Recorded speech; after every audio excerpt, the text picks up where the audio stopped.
Hi everyone and welcome to week 5 of Advanced Digital Web. Gonna go ahead and take you through the content for the week. So when you click on your module number 5, you will see everything that we're going to be doing. So this week we're specifically moving on a little bit more with plugins and forms. It's not necessarily a requirement for me to use this specific plugin, but we're going to talk about that moving forward.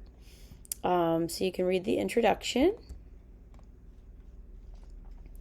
So we talk more about plugins, and we'll be working more towards the self-promotion aspect of it and working more towards your portfolio pieces this week. A couple of you have already moved forward with some of those things with me from last week. Like everybody at this point, we're going to be working kind of back and forth. Everyone's kind of at a little bit of a different point at this point. So under the resources, again, before you just dive into any of this stuff, make sure you're going through all the resources.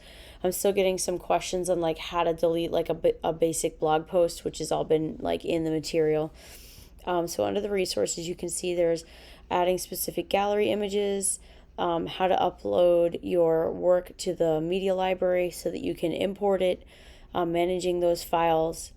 Another plugin called CoBlocks, which image gallery to use, and you can kind of read on down to see some of the other things that are also there.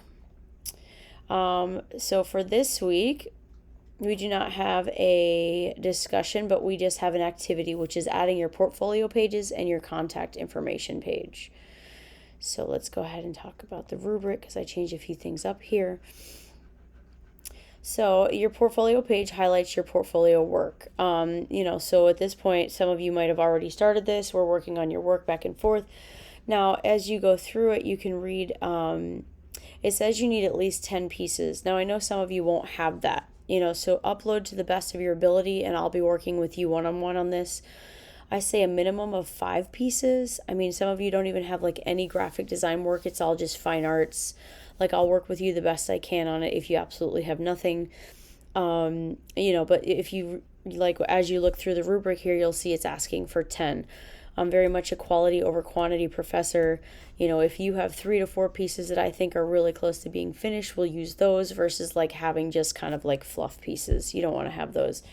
So under the directions, you can see, of course, you have your portfolio page, and it's asking for 10 design artifacts, like I just clarified that, and how to get your images to the media library to upload those. That's on the lecture material that was under the resources.